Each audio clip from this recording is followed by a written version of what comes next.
Chief Executive, you.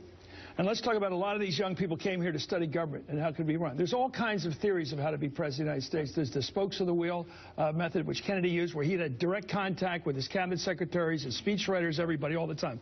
Then there was the strong chief of staff. This was the military command system of General Eisenhower as president. And, of course, Ronald Reagan did it superbly with a great chief of staff, a strong one, Jim Baker. What concerned Zeke Emanuel, who worked with you on health care, said the other day is there should have been a CEO assigned by you personally with unique personal responsibility to oversee the rollout of health care. And there wasn't. When Secretary Sebelius appeared in that hearing and she was asked by Marsha Blackburn, who's in charge, it took a while for her to answer. And she finally got to as chief operating officer of CMS, the Center for Medicaid and Medicare, and it didn't seem like there was a strong top-down authority system from you. Did you have, or do you have that? Let's look forward here. Do you have a relationship with your cabinet? Did you have a system of cracking the whip? Follow through, they execute as you envision they should? Or do you work through a COO like by Mr. McDonough? What is your system for management? Yeah, well, first of all, I think it's important to distinguish between this particular project, this healthcare project, where it is obvious that we needed additional controls in place because it didn't deliver on time the way we wanted, and how we've managed incredibly complex problems for the last 5 years, everything from wars to pandemics to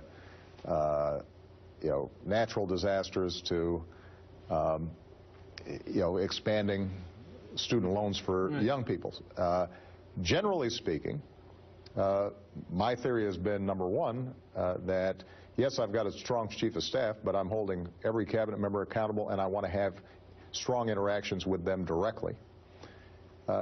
Number two is I have an open door policy where I want people to be bringing me bad news on time so that we can fix things. And the challenge, I think, that we have going forward is not so much my personal management style or particular issues around White House organization. It actually has to do with what I referred to earlier, which is we have these big agencies, some of which are outdated, some of which are not designed properly. We've got, for example, 16 different agencies that have some responsibility to help businesses, large and small, in all kinds of ways, whether it's helping to finance them, helping them to export. And so if you're a small business person getting started, you may think you need to go to the Small Business Administration on one thing, you've got to go to Commerce on another. So we've proposed, let's consolidate a bunch of that stuff. The challenge we've got is that that requires a law to pass. And frankly, there are a lot of members of Congress who are chairman of a particular committee, and they don't want necessarily consolidations where they would lose jurisdiction over certain aspects of certain policies. But this is going to be a major area of focus, and has been over the last 5 years, but going forward over the next 3 years. How do we have a 21st century federal government? Okay. And this is part of the reason why people are skeptical. There are just some things that people have in interaction with the federal government where we could be doing a much better job. Okay. Some of them, by the way, aren't federal. Everybody has the experience of going to try to get their driver's license, and, right? It takes a long time. Why do you have to do a written driving test if you already have your license? I mean, there are just a whole bunch of things we could be using with the internet and the new communication systems.